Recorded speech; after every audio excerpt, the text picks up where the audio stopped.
प्रिय विद्यार्थियों, आज हम डीसी मशीन की कंस्ट्रक्शन के ऊपर चर्चा करेंगे। सबसे पहले तो आपको ये बता दें कि डीसी मशीन क्या होती है। देखिए, डीसी जनरेटर और डीसी मोटर दोनों ही डीसी मशीन होती हैं, अर्थात हम कह सकते हैं कि डीसी जनरेटर भी एक डीसी मशीन है और डीसी मोटर भी डीसी मशीन है। तो एक तरह से कंस्ट्रक्शन दोनों की एक ही जैसी हुई।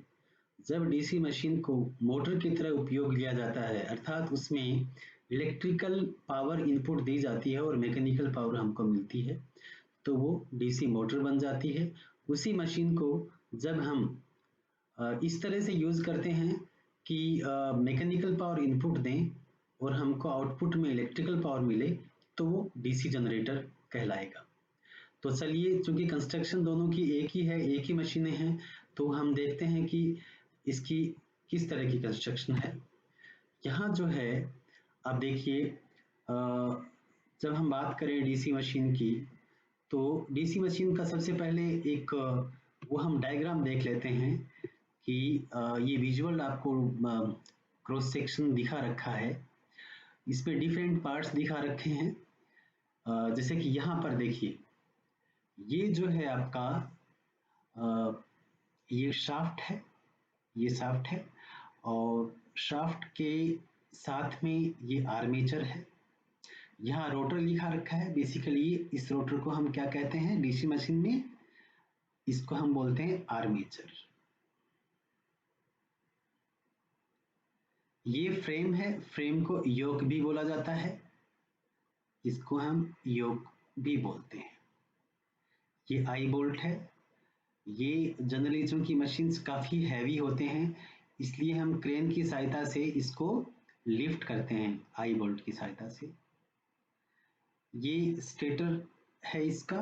स्टेटर बेसिकली स्टेटर का मतलब है कि ये आपका योक के साथ में जो पोल लगे हैं उनकी हम बात कर रहे हैं। ये सब इंसुलेशन है, एंड शील्ड है, ये एंड कवर भी इनको बोलते हैं। ये ना उस साइड में भी लगा होगा, दूसरी साइड में शाफ्ट है, ये ट्रेनिंग के हिसाब से है।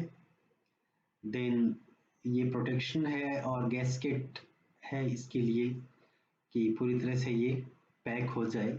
गैस्केट कवर, फैन कवर, यहाँ फैन है कूलिंग के लिए। तो ये एक तरह से एक मोटा मोटा आपको दिखाया गया है कि किस तरह की डीसी मशीन होती है। यहाँ आप देखिए, इसमें थोड़ा और आपको क्लियर नजर आएगा कि क्या क्या इसमें पार्ट्स हैं। से ये योक है। इनकी विस्तार से चर्चा हम आगे की स्लाइड्स में करेंगे। ये आपका जाने कि चारों तरफ में जो आपको नजर आ रहा है, ये सर्कुलर रिंग टाइप का, ये योक कहलाता है। योक के साथ में फील्ड पोल्स लगे होते हैं।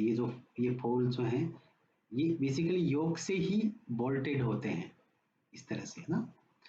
और ये सब लेग्स हैं, ब्रशेज हैं, ये कम्यूटेटर है। कम्यूटेटर के ऊपर में ये जो आप देख रहे हैं, ये ब्रशेज हैं, शाफ्ट है। और अगेन ये जैसे कि आप देखिए, ये आपका आर्मेचर है यहाँ, और ये योक के साथ में इसके फिट लगे हुए। अब आप कहेंगे कि भाई ये डायग्राम पहले आपको दिखाए गए थे, ये बड़े कॉम्प्लेक्स डायग्राम है, एग्जाम में आपको बनाने में इस तरह के डायग्राम नहीं बना सकते आप। तो ये सिंप्लीफाइड आपको डायग्राम दिखाया गया है। इस तरह का डायग्राम आप एग्जाम में बना सकते हैं। तो ये जो आप देखिए, ये पोर्शन जो आप देख रहे हैं जहां से मेरा कर्सर चल रहा है, ये कहलाता है योक। योक को हम फ्रेम भी बोल देते हैं। तो योक और फ्रेम एक ही बात है। इसके बाद में जैसा कि थोड़ी देर पहले बताया था, जो पोल जो होते हैं वो योक के साथ जुड़े होते हैं, पोल्टेड होते हैं। इधर में ये एन पोल है, N pole, S pole, S pole, ये सारे के सारे पोल जो हैं इस योक के साथ में जुड़े हुए हैं रिजिडली। बीच में इंटरपोल्स को दिखा रखा है, ये आगे की बात है, कंस्ट्रक्शन में एक बार बता देते हैं। इंटरपोल्स इनको मेन पोल के बीच में होता है। और ये शाफ्ट है, ये छोटा सा आप देख रहे हैं, ये की है। और ये कम्यूटेटर है, जहां कर्सर घूम रहा है ये वाला कम्यूटेटर है। ये कम्यूटेटर सेगमेंट्स हैं बेसिकली, और इन कम्यूटेटर सेगमेंट से ये जो वाइंडिंग है आपके आर्मेचर के, ये कंडक्टर्स हैं, आर्मेचर के कंडक्टर, 1 नंबर कंडक्टर, इस तरह से बहुत सारे कंडक्टर्स हैं। ये कंडक्टर्स आके इस कम्यूटेटर से ब्रेजिंग से जुड़े होते हैं। तो अब देखिए सबसे पहले अब हम चलते हैं कि किस किस तरह की, अब विस्तार से हम हर एक पार्ट की बात करेंगे। तो सबसे पहले जो है हम देख रहे थे कि योक, योक। सेकंड अगर हम पार्ट देखें तो हम कह सकते हैं poles and pole shoots.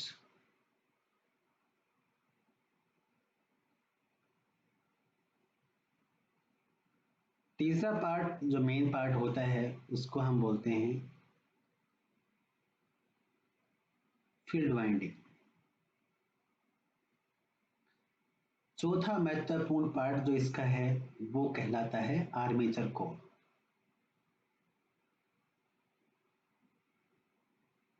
Armature core, then armature winding,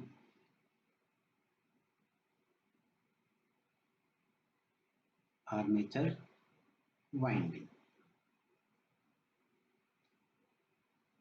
then commutator,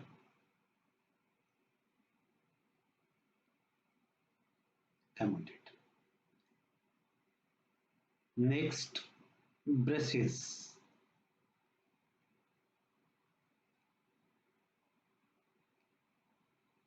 and covers,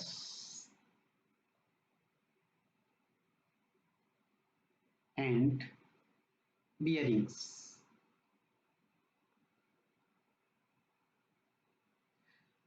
ये मुख्य मुख्य पार्ट्स होते हैं, और ये जो मुख्य मुख्य पार्ट्स होते हैं इसमें हमने देखा वन बाय वन करके स्टडी करेंगे। चलिए अब हम देखते हैं नेक्स्ट योग के बारे में। सबसे पहले हम देखते हैं योग।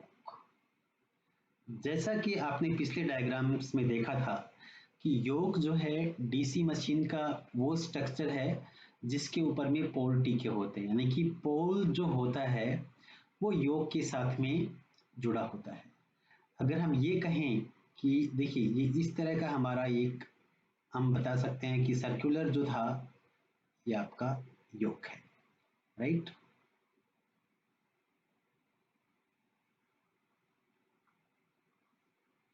ये आपका योग है, और योग जो है योग के अंदर की तरफ में क्या होता है, अंदर की तरफ में पोल से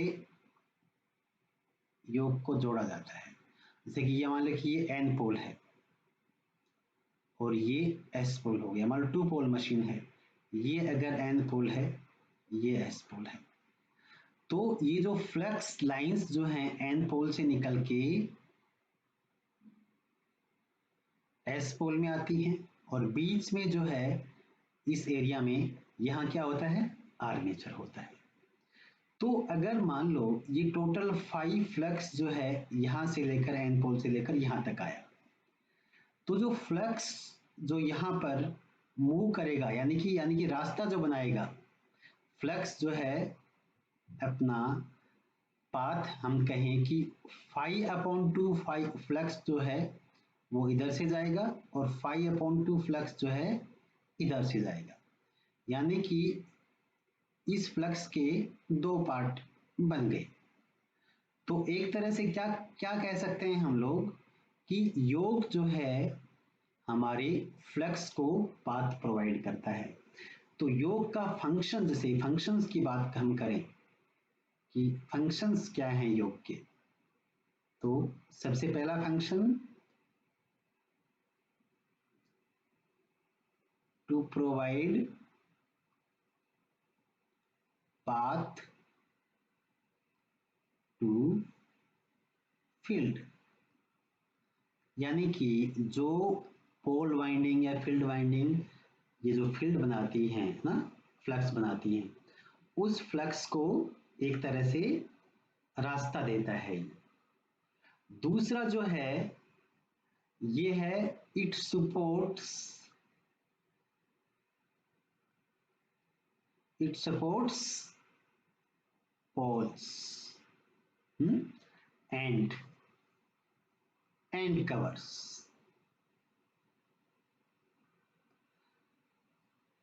इसका मतलब क्या हो गया कि ये जो है एंड कवर, जो यानी कि driving and non driving and में जो एंड कवर होते हैं वो इसी से स्क्रूड होते हैं, बोल्टेड होते हैं अगर बड़ी मशीन्स की बात करें।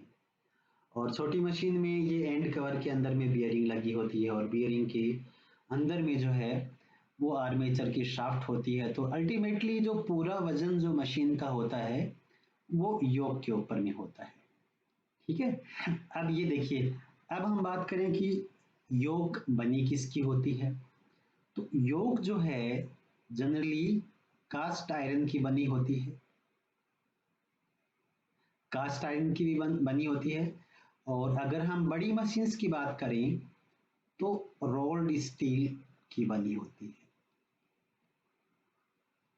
रोल्ड स्टील का मतलब क्या है कि जो स्टील मिल से बड़ी बड़ी प्लेट जो होती हैं उन प्लेट्स की सहायता से हम इस योग को बनाते हैं। लेकिन छोटी मशीन्स में जनरली हम क्या करते हैं, कास्टिंग करके आयरन की उसका हम बना लेते हैं।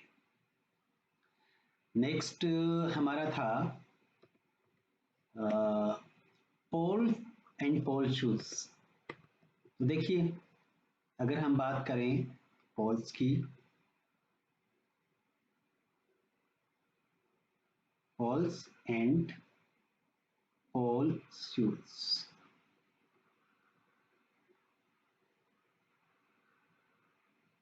ओके, तो अभी आपको बताया था कि योग के अंदर की तरफ में पोल कनेक्टेड होते हैं। जब आप डीसी मशीन का जो वर्किंग प्रिंसिपल पढ़ेंगे तो आप पाएंगे कि हमको फ्लक्स की आवश्यकता होती है। एनर्जी जब कन्वर्जन होता है, भले ही डीसी जनरेटर हो या डीसी मोटर हो, दोनों में एनर्जी कन्वर्जन है, दोनों में फ्लक्स की आवश्यकता होती है। तो अंदर की तरफ में, योग के अंदर की तरफ में पोल होते हैं। ठीक है, पोल हमेशा जो होते हैं वो इवन संख्या में होते हैं, ओड नहीं हो सकते। 2 होंगे, 4 होंगे, 6, 8, इस तरह से, अर्थात ये पेयर में होते हैं। एन पोल है तो उसके साथ में एस पोल भी होगा। तो या तो मशीन आपकी 2 पोल होगी या 4 पोल होगी या 6 पोल, इस तरह से ना। तो अगर हम देखिए पोल जो एक, अगर देखें मान लो 4 पोल मशीन है तो एक पोल यहाँ बन गया, एक पोल यहाँ हो गया, एक यहाँ और एक यहाँ हो गया। ठीक है, तो ये अगर एन पोल है, ये एन पोल है, तो यहाँ ये वाला एन पोल होगा। तो ये एस पोल और ये एस पोल। आप ऐसा नहीं कर सकते कि चलो इसको एन पोल बोल दिया तो हम फिर इसको एन पोल बोल दें, नहीं, ये एन पोल है तो यहाँ पर एन पोल होगा। या यूं कहें कि अल्टरनेट फ्लक्स, ये जो पोल की पोलरिटी जो है वो बदलती रहती है। अगर 6 पोल मशीन होगी तो यहाँ पर एन के बाद में अगेन एस तो आएगा ही आएगा, तो एन एस एन एस।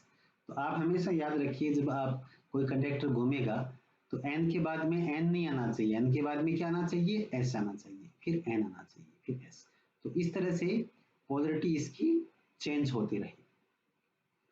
तो ये जो पोल जो होते हैं ये भी आपके आयरन के बने होते हैं, राइट। और ये जो आयरन के बने होते हैं ये बेसिकली इसके आगे जो पोल के, पोल शू बोलते हैं, पोल शू, ये इस तरह से, ये आप ये समझ लीजिए कि जो स्ट्रक्चर देख रहे हैं इस तरह की स्ट्रक्चर लगी होती है, हर एक पोल के यहाँ लगी होती है। उसके बीच में जो है आपका यहाँ पर ये आर्मेचर होता है। तो एक तरह से ये तो पोल हुआ और ये पोल शू हुआ। पोल जो है ये हमारा आयरन, कास्ट आयरन का बना होता है। और पोल शू जो है, अगर पोल शू की बात करें तो ये लेमिनेटेड स्टील होता है। अब आप लेमिनेटेड वर्ड पहली बार पढ़ रहे होंगे स्टडी में, इलेक्ट्रिकल मशीनरी में। तो लेमिनेटेड एक ब्रीफ मैं आपको बता दूं कि जब लोहे की बहुत सारी जो चद्दरी जो है एक के ऊपर एक हम रख दें और इनके बीच में इंसुलेशन लगाते जाएं, तो एक तरह से ये जो है एक बड़ा ब्लॉक बन जाएगा मान लीजिए।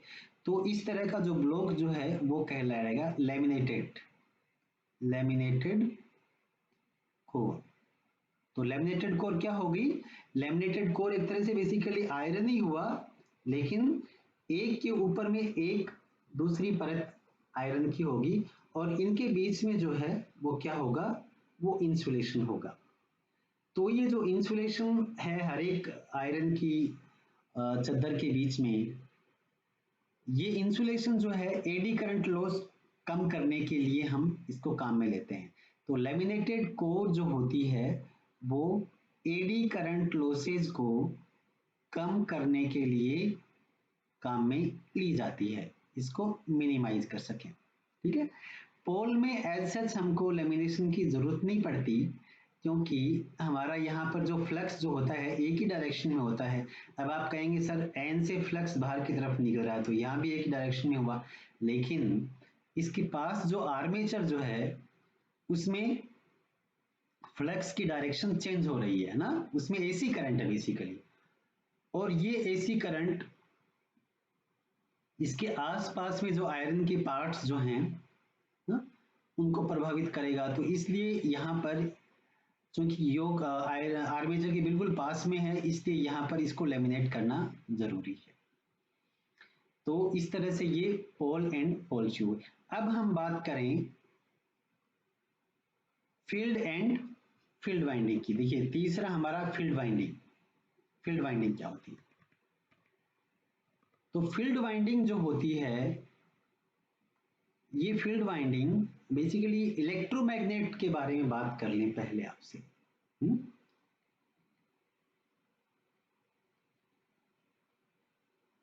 इलेक्ट्रोमैग्नेट क्या होता है? आप सभी लोग जानते हैं कि इलेक्ट्रोमैग्नेट क्या होता है। जब मान लीजिए कि किसी एक आपके पास में ये एक लोहे का एक ब्लॉक है और उसके चारों तरफ में आपने इस तरह से कॉपर कंडक्टर लपेट दिया। हमेशा याद रखिए कॉपर कंडक्टर और इस आयरन के बीच में इंसुलेशन होगा, अदरवाइज तो क्या होगा? ये शॉर्ट सर्किट हो जाएगा। और इसमें हम धारा का प्रवाह करवाएं, मान लीजिए इसमें आई धारा है, राइट। तो अब इसमें जो है क्या होगा? इसमें फ्लक्स बनेगा, इलेक्ट्रोमैग्नेट बनेगा, और फ्लक्स की डायरेक्शन क्या होगी?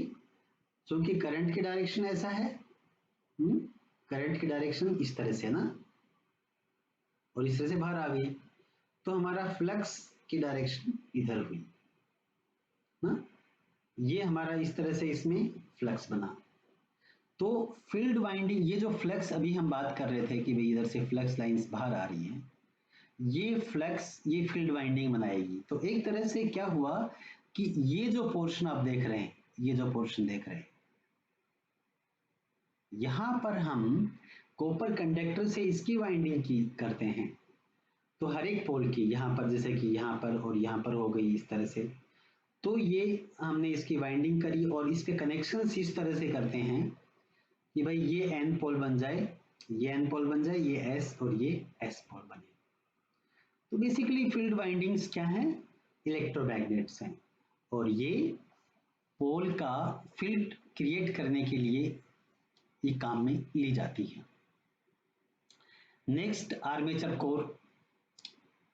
जो आर्मेचर कोर जो है, ये अगर हम बात करें, देखिए जब अभी तक हम पढ़ चुके कि पोल होता है, पोल शू होता है, तो एक मोटा मोटा अगर हम देखें कि इस तरह से ये जो है आपका, सॉरी,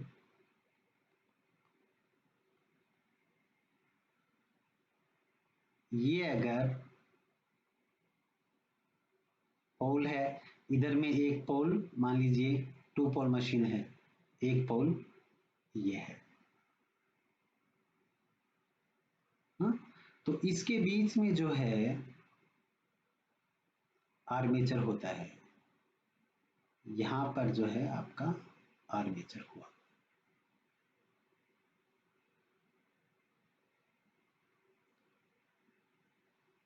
ठीक है, अब ये देखिए आर्मेचर का फंक्शन क्या है, पहले हम बात कर लें कि जो आर्मेचर जो हमारा होता है,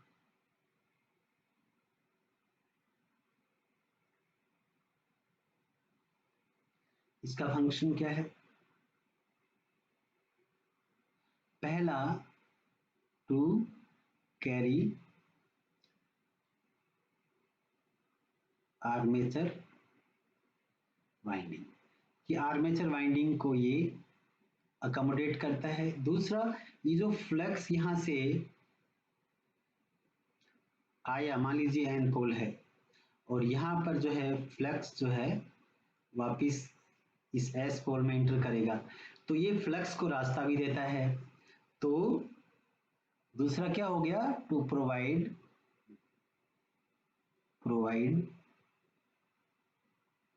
पाथ टू फील्ड, फील्ड को जो है ये पाथ भी प्रोवाइड करता है। तो ये इसके मुख्य रूप से दो फंक्शन हैं। अब ये बना किसका होता है? ये बना होता है, अगर हम बात करें तो ये बना होता है लैमिनेटेड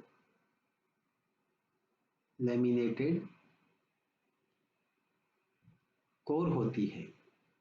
लैमिनेटेड कोर अभी आपको बताया थोड़ी देर पहले कि किस तरह की होती है। हाँ, बेसिकली वही इसमें यूं कह सकते हैं कि स्टील की ना,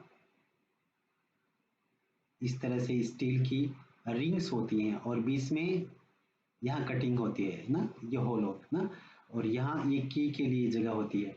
तो इस तरह के हम एक से अधिक, ये एक तरह से मान लीजिए कि आपकी जैसे सीडी होती है उसकी तरह ना, एक के ऊपर एक रखेंगे और दो ये इसमें डिशेस के बीच में अगर हम इंसुलेशन लगा दें तो इस तरह से एक बड़ा स्टेक हमारे पास में उपलब्ध हो जाएगा।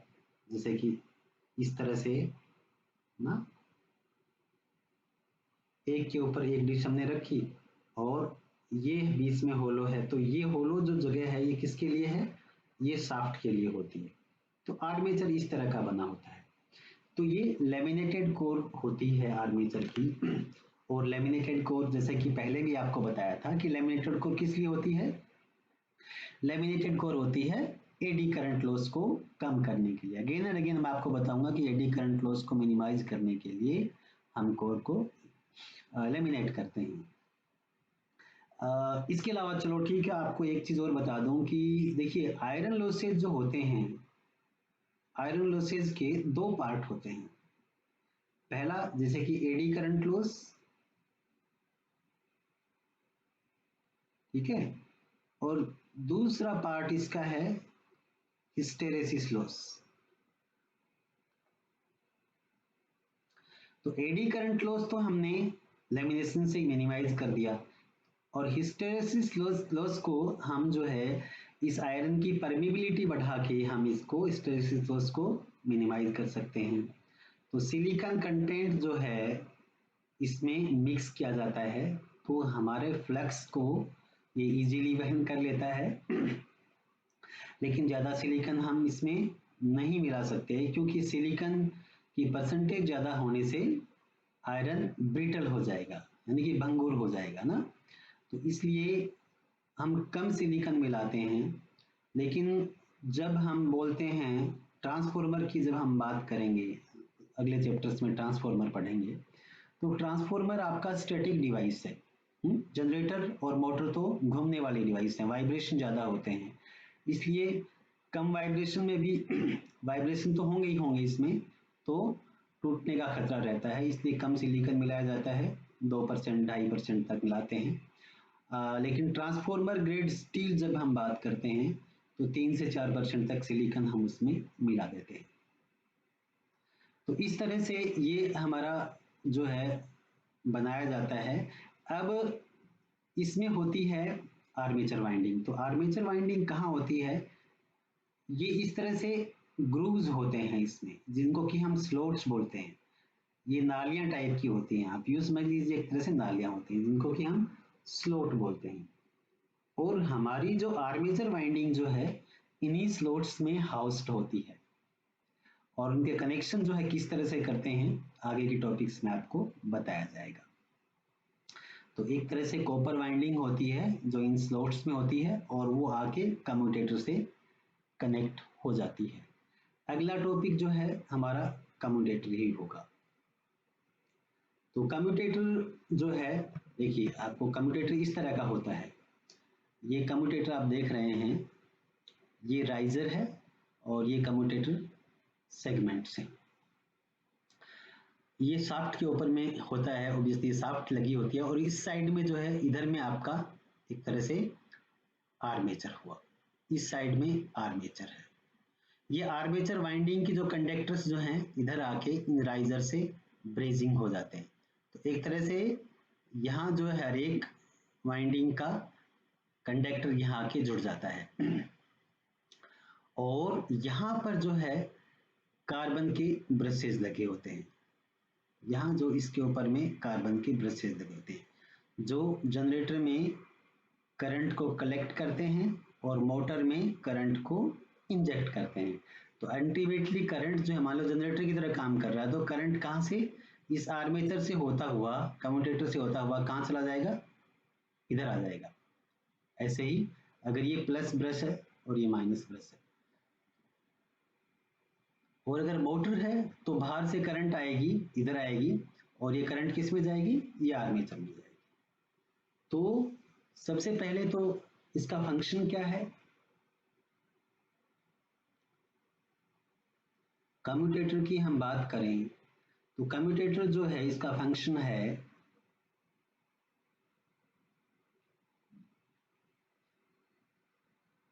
इसको एसी को डीसी में कन्वर्ट करना, ठीक है, क्योंकि आर्मेचर में एसी होती है तो इन केस ऑफ जनरेटर, और डीसी को एसी में इन केस ऑफ मोटर। क्योंकि जनरेटर की जब हम बात करते हैं तो आर्मेचर में वोल्टेज इंड्यूस होता है और ये वोल्टेज एसी नेचर का होता है जो कि हमको डीसी मिलेगा, तो ये एक तरह से मैकेनिकल रेक्टिफायर हो गया, ठीक है। तो एक तरह से ये रेक्टिफायर का इसका फंक्शन है। रेक्टिफायर आप इलेक्ट्रॉनिक्स में भी पढ़ेंगे, वो डायोड रेक्टिफायर होते हैं, bridge rectifier, half wave rectifier, full wave rectifier, लेकिन ये हमारा एक तरह से मैकेनिकल रेक्टिफायर है। कम्यूटेटर की बनावट देखिए इस तरह के होते हैं, ये जो देख रहे हैं आप, ये सेगमेंट्स हैं, ये डिफरेंट सेगमेंट्स हैं ना। ये सेगमेंट्स जो हैं, ये सेगमेंट्स किसके बने होते हैं, कॉपर के, और ये वेज शेप्ड होते हैं और एक दूसरे से इंसुलेटेड भी होते हैं, एक दूसरे से कनेक्टेड नहीं होते। तो एक तरह से शाफ्ट से भी इंसुलेशन हो गया इनका और एक दूसरे से भी इंसुलेशन हो गया, और ये कॉइल से जुड़े होते हैं। तो ये हमारा कम्यूटेटर हो गया। अब ये ब्रशेज जो हैं ये ग्रेफाइट के बने होते हैं। नेक्स्ट हम बात करें ब्रशेज, हमारे ब्रशेज, तो ब्रशेज जो है ये ग्रेफाइट के बने होते हैं, और ग्रेफाइट के इसलिए बने होते हैं कि ये आपका कॉपर सेगमेंट्स डैमेज नहीं हो जाएं, इसलिए ये कार्बन के बने होते हैं ताकि वियर एंड टीयर ब्रश में ही हो और उसको एक टाइम शेड्यूल के साथ में रिप्लेस भी कर सकें। लेकिन ये हमारा परमानेंट आइटम है जिसको रिप्लेस करना एक बहुत टेडियस चीज़ है और टाइम कंज्यूमिंग है, तो इसलिए हम इसमें इसको कार्बन की ब्रशेज रखते हैं ताकि ये हमारा कम्यूटेटर सेफ रहे। उसके बाद में हमारा जो टॉपिक है वो एंड कवर्स एंड बियरिंग्स। तो एंड कवर्स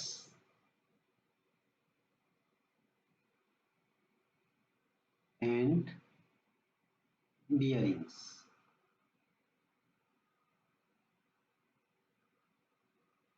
देखिए जो आपकी मशीन जो होती है, मशीन का जैसे कि मान लीजिए ये योक है और इसके अंदर में मान लीजिए आर्मेचर है, इधर शाफ्ट आ गई और इधर शाफ्ट आ गई, तो इसको पैक किया जाता है एंड कवर्स की सहायता से इस तरह से। और जब एंड कवर्स इस तरह से लगाए जाते हैं तो इनके सेंटर में बियरिंग होती है, दोनों एंड कवर्स के सेंटर में बियरिंग होती है छोटी मशीन्स में ना।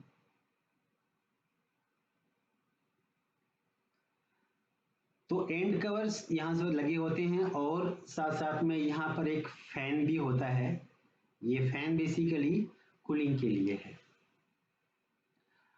तो यही जो बियरिंग जो है, ये जनरली बॉल बियरिंग होती है छोटी मशीन में, और जब बड़ी मशीन्स की हम बात करते हैं तो उसमें स्लीव बियरिंग भी हम यूज करते हैं ना। दो तरह की बियरिंग जनरली हम काम में लेते हैं, लार्ज मशीन्स के लिए स्लीव बियरिंग, छोटी मशीन्स के लिए बॉल बियरिंग। बड़ी मशीन्स में बियरिंग जो है शाफ्ट यहाँ नहीं होता, बल्कि वो ग्राउंड पर एक प्लेटफॉर्म बना के वहां पर बियरिंग को माउंट किया जाता है, और दोनों साइड में यहाँ जैसे प्लेटफॉर्म बना है, इस पर बियरिंग को माउंट किया। तो एक तरह से आर्मेचर चूंकि बहुत हैवी आर्मेचर होता है, इसलिए ये आप अगर इस पर वजन डालेंगे अधिक योक पर तो योक डैमेज हो जाएगी, इसलिए हम क्या करते हैं, लार्ज मशीन्स में साइड में प्लेटफॉर्म बना के और इस पर बियरिंग का बर्डन डालते हैं। तो इस तरह से ये हमारी डीसी मशीन की कंस्ट्रक्शन हुई। इसमें आपको मैंने मटेरियल भेज दिया है, study material classroom, Google classroom पर आप उसको देखिए, और कोई अगर आपको कहीं कोई दिक्कत आती है तो उसी में आप फीडबैक में आप लिख सकते हैं। Okay, thank you.